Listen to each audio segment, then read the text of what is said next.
మరి ఈరోజు అత్యంత ముఖ్యమైనటువంటి సమస్య రాష్ట్రంలో గ్రామంలో ప్రతి ఒక్క వీధిలో ప్రతి ఒక్క పట్టణ ప్రాంతాల్లో ప్రతి ఒక్క గలీలో బెల్ట్ షాపుల బెడద విపరీతంగా పెరిగిపోయింది.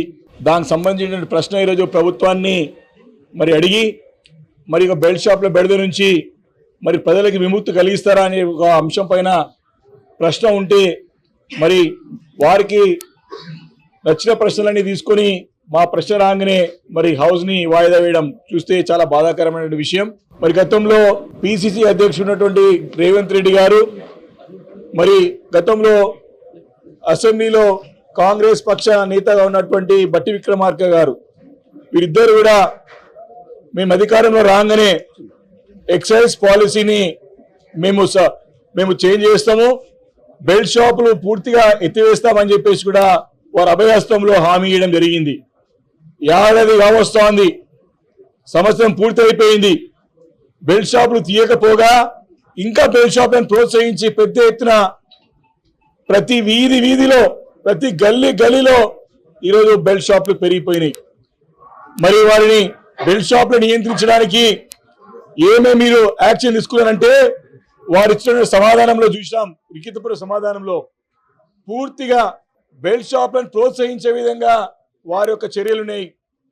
ఆబ్కారీ శాఖ వారి కానివ్వండి, పోలీస్ శాఖ వారి కానివ్వండి, ప్రభుత్వం తీరు కానీ కేవలం ఎన్నికల సమయంలో ఎన్నికల కోడ్ ఉన్నప్పుడే కేసులు అయినాయి తప్ప దాని తర్వాత నామమాత్రంగా రాష్ట్ర వ్యాప్తంగా 100-150 అయినాయి.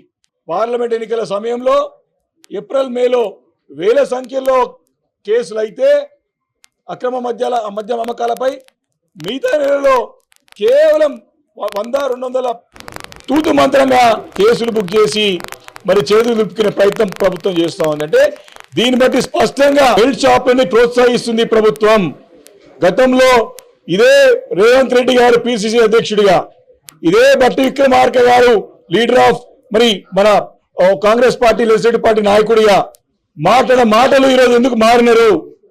ఎందుకు ఈ ద్వంద్వ వైఖరి? ప్రతిపక్షంలో ఉన్నప్పుడు ఒక మాట, ఈరోజు అధికార పక్షంలో ఒక మాట. ఈ ద్వంద్వ వైఖరిని బీఆర్ఎస్ పార్టీ తీవ్రంగా ఖండిస్తా ఉంది.